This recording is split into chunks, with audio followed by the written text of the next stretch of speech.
नमस्कार दोस्तों, मैं हूं आदित्य शर्मा। बचपन में याद है हमारे मम्मी पापा हमसे अक्सर कहा करते थे कि इतना टीवी मत देखो, आंखें खराब हो जाएंगी, चश्मे लग जाएंगे। और अफसोस आज के दिन की सच्चाई पता है क्या है? चश्मे लग गए। करोड़ों बच्चों को चश्मे लग गए। अगर आपकी दूर की नजर कमजोर है, इसका मतलब है कि आपको नियर साइटेडनेस है और साइंटिफिक भाषा में इसे मायोपिया कहा जाता है। Kids become nearsighted. There's so many nearsighted kids these days. Children are having trouble seeing things that are far away. Nearsightedness increased in इसको लेकर के जो डेटा है वो बहुत ज्यादा शॉकिंग है। इंडिया में 5 से 15 साल के एज ग्रुप की अगर हम बच्चों की बात करें तो आज से 20 साल पहले मायोपिया के रेट 4.5% हुआ करते थे और यही नंबर आज 21% क्रॉस कर गया है। यानी कि देश में रहने वाले हर 5 में से 1 बच्चे को आज चश्मे लगे हैं। आज के दिन हालत ये हो चुकी है कि मायोपिया को एक एपिडेमिक कंसीडर किया जाता है और प्रेडिक्शन करी गई है कि साल 2050 तक दुनिया में रहने वाले हर दूसरे इंसान को चश्मे लगेंगे। ये सब आखिर हो क्यों रहा है? अगर आपको ऑलरेडी चश्मे लग चुके हैं तो क्या आप अपनी आंखों को नेचुरल तरीके से वापस ठीक कर सकते हो? और अगर आपको चश्मे नहीं लगे तो स्मार्टफोन की इस दुनिया में कैसे आप अपनी आंखों को बचा सकते हो? क्या असली कारण होते हैं मायोपिया के पीछे? आइए जानते हैं आज के इस वीडियो में।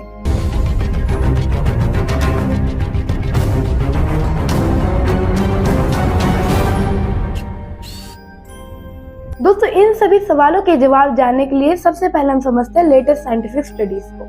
लेकिन उस पूरे मुद्दे को समझने के लिए सबसे पहले हमें समझना होगा कि दोस्तों हमारी आंखें, इंसानों की आंखें काम कैसे करती है। या स्क्रीन पर आप एक बड़ा सिंपल सा डायग्राम देख सकते हो। आंख का, एक ह्यूमन आई का बेसिकली एक कॉन्वेक्स लेंस की तरह ये काम करती है। स्कूल में कॉन्वेक्स लेंसेज के बारे में तो आपने पढ़ा ही होगा। ये वो लेंसेज होते हैं जो आने वाली लाइट रेज को एक पॉइंट पर कन्वर्ज कर देते हैं। एक फोकस पॉइंट पर सारी लाइट रेज इकट्ठी हो जाती है। लेंस से पास होने के बाद एक नॉर्मल इंसान की आंख में जो फोकल पॉइंट होता है, ये आंखों का बैक वाला हिस्सा होता है जिसे रेटिना कहा जाता है। अगर आपकी आंख सही तरीके से काम कर रही है तो जो भी लाइट आपकी आंखों के अंदर जा रही है वो सबसे पहले कॉर्निया पर लगती है, जो कि एक आउटर मोस्ट लेयर है। फिर प्यूपिल के थ्रू होती हुई एक लेंस के थ्रू जाती है, जो कि इंसानों की आंखों के अंदर एक लेंस है। और इसी रेटिना से एक ऑप्टिक नर्व कनेक्टेड होती है, जिससे वो हमारे दिमाग तक, ब्रेन तक सिग्नल्स पहुंचाती है, जिसकी मदद से एक्चुअली में हम देख सकते हैं। अब एक इंटरेस्टिंग फैक्ट यहाँ पर ये कि आपको पता चलेगा कि जो लाइट रेज हमारी आंखों के अंदर बैंड हो रही है, ये जो काम कर रही है हमारी आंखों के अंदर का पार्ट, वो लेंस नहीं कर रही है, लेकिन लेंस से भी ज्यादा काम हमारी आंखों का कॉर्निया कर रहा है। एक्चुअली में करीब 70% की लाइट की बैंडिंग जो है हमारी आंखों में, वो कॉर्निया करता है। उसके बाद में आती है थोड़ी बहुत फाइन ट्यूनिंग जो लेंस कहता है। तो इसका मतलब ये हुआ कि अगर आपकी आंख ठीक से काम नहीं कर रही तो आपकी कॉर्निया की शेप बदल चुकी है। इनफैक्ट जब लोगों को मायोपिया या हाइपरोपिया होता है तो उनकी आईबॉल की शेप भी बदल जाती है। इन डायग्राम्स को देखो, मायोपिया में जो आईबॉल्स होती है वो ज्यादा खिंच सी जाती है, एलोंगेट हो जाती है, जिसकी वजह से जो फोकल पॉइंट होता है वो रेटिना पर नहीं बल्कि रेटिना से पहले होता है फॉर्म।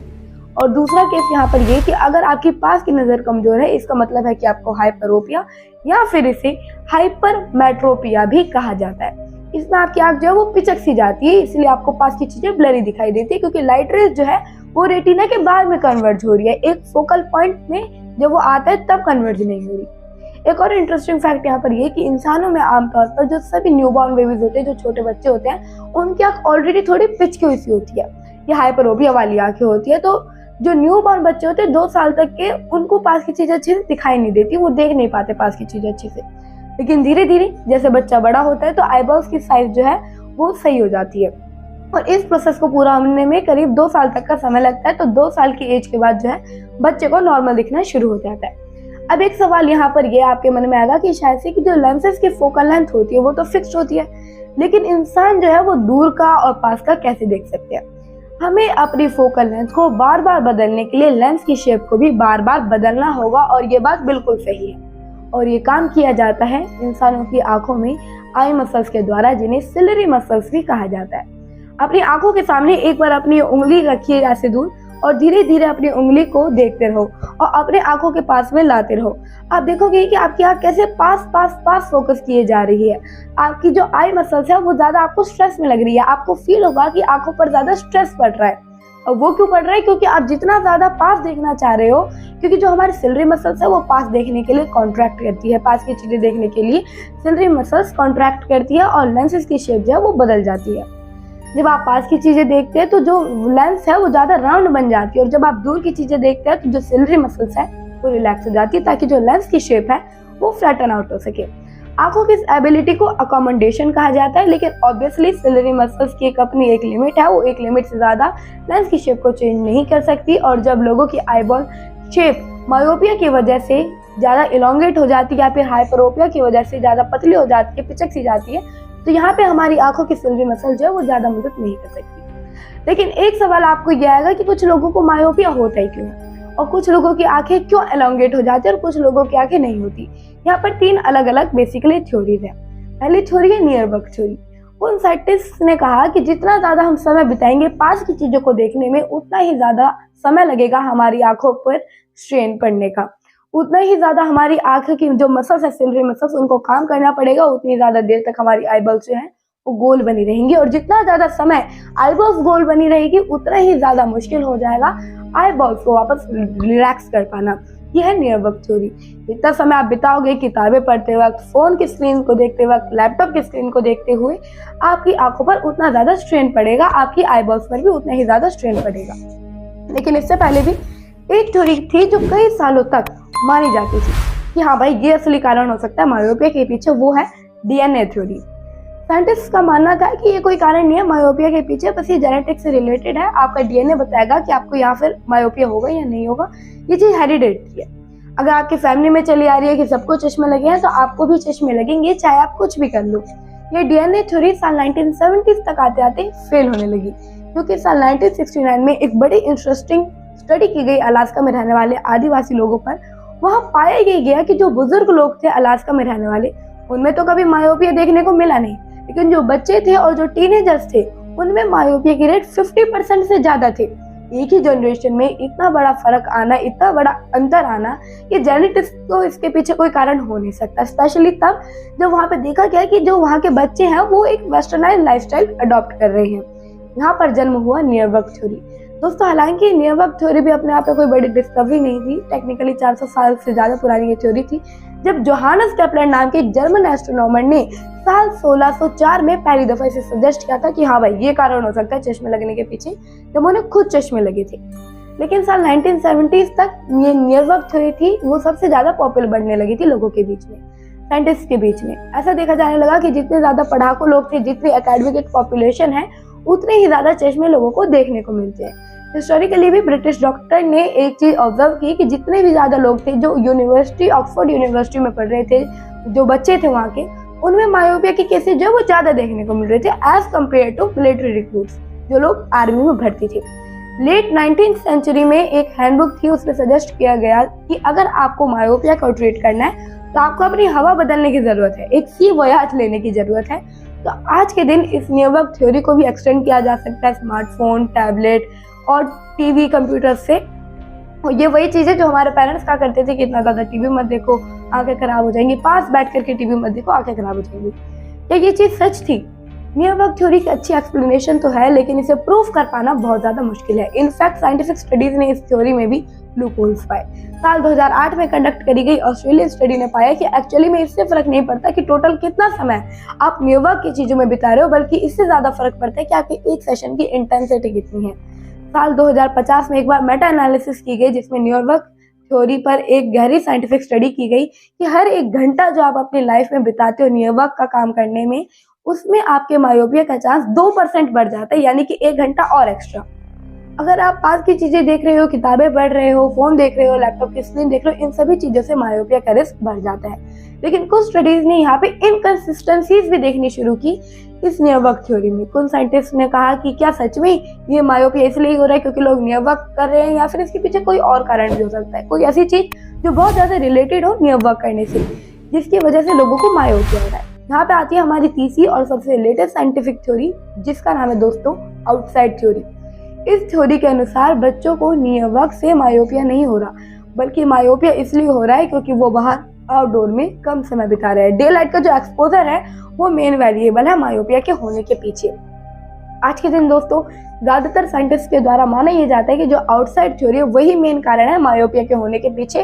साल 2007 में एक बार बहुत बड़ी स्टडी की गई कैलिफोर्निया में रहने वाले बच्चों पर, जिसने ये पाया कि एक्चुअली में बच्चे जब बाहर रहते हैं, आउटडोर में रहते हैं, उससे मायोपिया के होने का रिस्क जो है वो बहुत कम हो जाता है। अगले साल 2008 में सिडनी में एक स्टडी करी गई जिसमें 4000 से ज़्यादा बच्चों पर 3 सालों तक ये स्टडी की गई, जिसमें बच्चों को ऑब्जर्व किया गया, वेरिएबल्स देखे गए कि कितना बच्चे बाहर खेल रहे हैं, अंदर क्या कर रहे हैं, कितना वो नियर वर्क कर रहे हैं, और सेम कंक्लूजन रीच हुआ। बाहर रह करके कितने बच्चे एक्टिविटी में पार्टिसिपेट कर रहे हैं, क्या वो स्पोर्ट्स खेल रहे हैं या फिर वो वॉक करने जा रहे हैं, पिकनिक मना रहे हैं या फिर बाहर जाकर के टहल रहे हैं, इससे कुछ फर्क नहीं पड़ता। फर्क बस इससे पड़ता है कि आपका बाहर रहना जरूरी है। इस थ्योरी ने इस चीज को प्रूव करके दिखाया कि मायोपिया को अक्सर एक डिजीज ऑफ अफ्लुएंस क्यों कहा जाता है। ये एक ऐसी बीमारी है जो अमीर देशों में ज्यादा देखने को मिलती है, गरीब देशों में कम।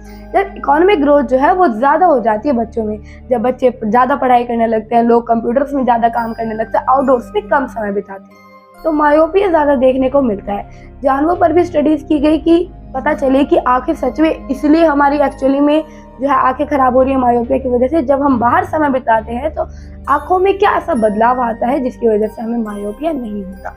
तो यहाँ पाया ये गया कि जो ब्राइट लाइट का एक्सपोजर, जो हमें सनलाइट का एक्सपोजर मिलता है, तो हमारे रेटिना में डोपामाइन की जो प्रोडक्शन है, डोपामाइन की प्रोडक्शन बढ़ जाती है, जिससे हमारी आंखों की जो ग्रोथ को हम रेगुलेट कर सकते हैं। हमारी आंख इतनी एलोंगेट नहीं होती, लेकिन अगर डोपामाइन की कमी होने लगे तो आंख को एलोंगेट कब होना है कब नहीं होना इसके बारे में पता ही नहीं चलता। आंखों को यही नहीं पता चलता है कि कब ग्रो करना है। ह्यूमन ट्रायल्स भी करे गए इस थ्योरी पे। इस थ्योरी को साबित करने के लिए one of the biggest ones conduct करी गई ताइवान में एक कॉलेज में थ्योरी। साल 2020 में पब्लिश किया गया था कि ताइवान के लाखों प्राइमरी स्कूल के बच्चों में ऑब्जर्व किया गया कि साल 2001, साल 2015 और साल 2010 में एक बड़ा बदलाव देखने को मिला ताइवान में, जब उनकी सरकार ने इस प्रोग्राम को शुरू किया। आउटडोर 120 इस प्रोग्राम के तहत स्कूलों को ये कहा गया है कि इंश्योर करो कि बच्चे कम से कम 2 घंटे से ज्यादा समय बाहर बिताए। इस प्रोग्राम को इम्प्लीमेंट करने के बाद ही कुछ सालों के बाद पॉजिटिव इम्पैक्ट देखने को मिले। साल 2012 में मायोपिया के रेट्स 49.4% थे। इन बच्चों में साल 2015 तक मायोपिया के रेट्स गिर करके 46.1% हो चुके थे। यहाँ पर बच्चों ने सिर्फ 2 घंटे बाहर समय बिताया था हर दिन, और इसी से ही चश्मे लगने कम हो गए। एग्जैक्टली यहाँ पर कितनी डे लाइट की जरूरत है जिससे कि रेटिना में डोपामाइन की प्रोडक्शन बढ़ती है, ये चीज अभी अनक्लियर है, लेकिन 10,000 लक्स की जो ब्राइटनेस है वो उसे एक अच्छा बेंचमार्क कंसीडर किया जाता है। लक्स जो है वो एक इल्यूमिनस की तरह काम करती है। इल्यूमिनस यूनिट है कि कितनी रोशनी एक जगह पर है, उसे लक्स में मेजर किया जाता है। अगर आप किसी दिन बाहर निकलो, जिस दिन अच्छी खासी धूप निकली हो, लेकिन आप छांव में बैठे हो, तभी बड़ी आसानी से 10,000 लक्स की ब्राइटनेस जो है वो कवर अप हो जाती है। ट्रॉपिकल देशों में जहाँ डायरेक्ट सनलाइट पड़ती है वहाँ पर बड़ी आसानी से 1 लाख लक्स की ब्राइटनेस भी देखने को मिलती है। लेकिन अगर आप इंडोर्स में रहते हो, फिर चाहे आपने कितनी भी खिड़की दरवाजे खोल रखे हो, लेकिन आप घर के अंदर बैठे हो, तो आप बिल्डिंग के अंदर बैठे हो, तो 1000 लक्स की ब्राइटनेस भी आप क्रॉस नहीं कर पाते। अब आप लोग कुछ सोचोगे कि आर्टिफिशियली अगर हम एक कमरे के अंदर इतनी लाइट्स लगा दे, क्लासरूम के अंदर इतनी लाइट लगा दे कि 10,000 लक्स की जो ब्राइटनेस है वो रीच हो सके, तो क्या इससे असर पड़ेगा? बिल्कुल असर पड़ेगा, लेकिन 10,000 लक्स की ब्राइटनेस एक कमरे के अंदर लगा पाना बहुत ही मुश्किल है। और इन लाइटें इतनी सारी, इनफैक्ट अगर लाइटें लगेगी भी तो इतनी ज़्यादा हीट प्रोड्यूस होगी कि उन लाइटों को स्पेशली कंट्रोल करने के लिए, उन लाइटों की हीट को कंट्रोल करने के लिए एक स्पेसिफिकली एक अलग एयर कंडीशन लगाना पड़ेगा ताकि कमरे को कूल रखा जा सके। और एक्चुअली में करीब इतनी ब्राइटनेस में एक कमरे के अंदर काम करना भी ढंग से आसान नहीं होता, इसलिए बेहतर यही है कि बाहर निकलो। अच्छा, एक चीज़ यहाँ पर मैं ये भी कहना चाहूँगा कि मायोपिया कोई मजाक में लेने वाली प्रॉब्लम नहीं है। हो सकता है कि आप में से कुछ लोगों को ये ख्याल आएगा मन में, अरे यार चश्मे ही तो लगेंगे और कौन सा कुछ बड़ा हो जाएगा, चश्मे लगा के तो सब ठीक हो जाएगा। लेकिन लेटेस्ट साइंटिफिक स्टडीज ने ये पाया कि मायोपिया और ब्लाइंडनेस के बीच में एक सिग्निफिकेंट कोरिलेशन है। इन्वेस्टिगेटिव एम्पैथोमोलॉजी और विजुअल साइंस जर्नल में पब्लिश की गई नवंबर 2020 की एक स्टडी ने प्रेडिक्ट किया कि साल 2050 तक 10% पॉपुलेशन को हाई ग्रेड मायोपिया होगा। हाई ग्रेड मायोपिया का मतलब है कि अगर आपके चश्मे का नंबर -6 या उससे भी ज़्यादा कम है तो आपके उतने ज़्यादा चांसेस होती हैं, आपकी आंखें उतनी ज़्यादा एलोंगेट होती है और उतने ज़्यादा चांसेस होते हैं कि आप फ्यूचर में अंधे हो सको, उतने ही ज़्यादा आपकी आंखों को अंधे होने का रिस्क बढ़ जाता है। ऐसा इसलिए जो रेटिना है वो एक फाइनाइट अमाउंट में ही आपकी आंखों के अंदर मौजूद है, लेकिन अगर आंखें ग्रो करती रहेंगी, एलोंगेट होती रहेंगी, तो ऐसा हो जाएगा कि मान लो आपके पास ब्रेड है और बटर है, बटर की संख्या उतनी ही है लेकिन ब्रेड जो है वो बढ़ती जा रही है। तो आपको क्या करना पड़ेगा, बटर को पतला पतला करके स्प्रेड आउट करना पड़ेगा। और अगर ब्रेड और ज़्यादा बड़ी हो जाएगी तो हो सकता है कि आपको ब्रेड कई कई जगह पे आप ब्रेड में बटर लगा ही ना पाओ, ऐसा भी होता है। इसलिए हमारी रेटिना को भी उतना ही पतला हो करके स्प्रेड आउट होते रहना पड़ेगा और आँख के उस एरिया पर। वर्स्ट केस सिनेरियो यहाँ पर ये होता है कि रेटिना या तो इतना पतला हो जाएगा कि वो लिटरली फटने लगेगा, या तब उसे रेटिनल टियर कहा जाएगा। और अगर ये फट के अलग ही हो जाएगा तो इसे रेटिनल डी अटैचमेंट कहा जाएगा, और इस केस में आप अंधे हो जाओगे। साल 2019 में पब्लिश की गई एक स्टडी ने बताया है कि एक डियोप्ट्री जब अपने चश्मे का नंबर बढ़ता है, आपके चश्मे का नंबर बढ़ता है, तो आपको मायोपिया मैथोलोपी होने के रिस्क 67% से ज़्यादा बढ़ जाता है। और ये एक अनट्रीटेबल कंडीशन है जिससे आपके अंधे होने का चांस जो है वो बढ़ जाता है। मायोपिक आंखों में आमतौर पर ये बीमारी होने के चांसेस जो है वो बढ़ते रहते हैं, जैसे कि ग्लाउकोमा। साल 2019 में अमेरिकन अकेडमी ऑफ ऑप्थेल्मोलॉजी ने एक टास्क फोर्स बिठाई ताकि लोग मायोपिया को एक ग्लोबल हेल्थ प्रोग्राम की तरह देखने लगे। लेकिन इससे एक ही साल बाद साल 2020 में कोविड-19 आ गया, पेंडेमिक आ गया, उसके बाद लॉकडाउन्स लग गए, दुनिया भर में लोगों को फोर्स किया गया कि आप घर के अंदर बैठे रहो। और इससे हालत इतनी बद से बदतर हो गई कि चीन में की गई स्टडी ने बच्चों में मायोपिया रेट्स को कंपेयर किया। पेंडेमिक से पहले चीन में साल 2015 से 2019 तक जो समय था, वहाँ पे 6 साल के बच्चों में मायोपिया के रेट 5.7% थे। लेकिन जून 2020 में 5 महीने के लॉकडाउन में रहने के बाद बच्चों को जब चेक किया गया, रेट्स चेक किए गए, तो वहाँ पे मायोपिया के रेट्स 21.5% पर थे। इमेजिन करो 6 साल के बच्चों में भी अगर हर 5 में से एक बच्चे को चश्मा लगेगा, घर के अंदर बंद रहने से ही, बाहर आउटडोर में से 5 महीने ना जाने से, कितना बड़ा फर्क है ये।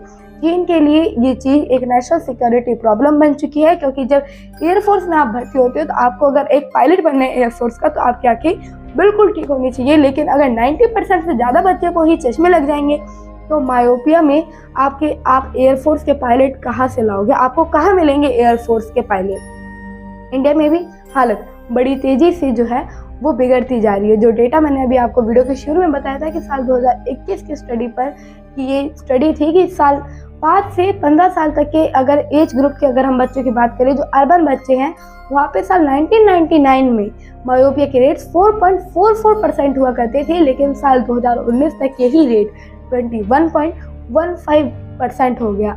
बच्चों को मायोपिया हुआ और इसी स्टडी को प्रेडिक्ट करके बताया गया कि साल 2050 तक इंडिया में 48.14% बच्चों को चश्मे लगेंगे, यानी शहर में रहने वाले हर 2 में से एक बच्चे को चश्मे लगेंगे। और जब बात सॉल्यूशंस की आती है तो तीनों थ्योरीज को हमें अकाउंट में लेते हुए चलना चाहिए।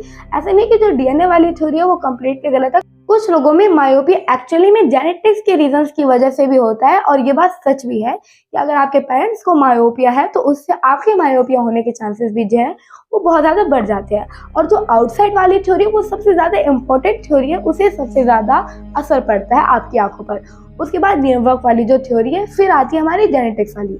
अब हमारी जेनेटिक्स तो हमारे कंट्रोल में है नहीं, तो उसके लेकर के तो हम उसे कुछ कर नहीं सकते, लेकिन हम अपनी आंखों को बचा सकते हैं कुछ ना कुछ करके। तो इस थ्योरी से जो भी हम स्टेप्स उठा सकते हैं वो हमारे बस के बाहर है।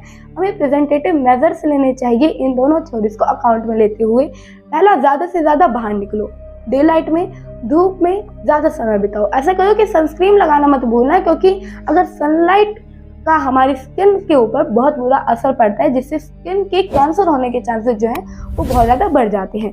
और दूसरा, अपने वर्क की इंटेंसिटी को कम करने की कोशिश करो, ज़्यादा फिजिकल एक्टिविटीज़ करो, स्पोर्ट्स खेलो, क्योंकि स्पोर्ट्स का एक इनडायरेक्ट असर पड़ता है आपकी आंखों पर। जैसा कि टेबल टेनिस हो गया, एक वो भी बहुत अच्छा स्पोर्ट है। बैडमिंटन जैसे बहुत अच्छा स्पोर्ट हुआ, क्योंकि आपकी आंखें जो है वो उस पर फोकस करती है, कभी पास फोकस करती है, कभी दूर फोकस करती है। जब बॉल या शटल पास आती है, इससे आपकी आंखों को रिलैक्स होने का एक अच्छा मौका मिलता है। आंखें हमेशा स्ट्रेन में नहीं रहती।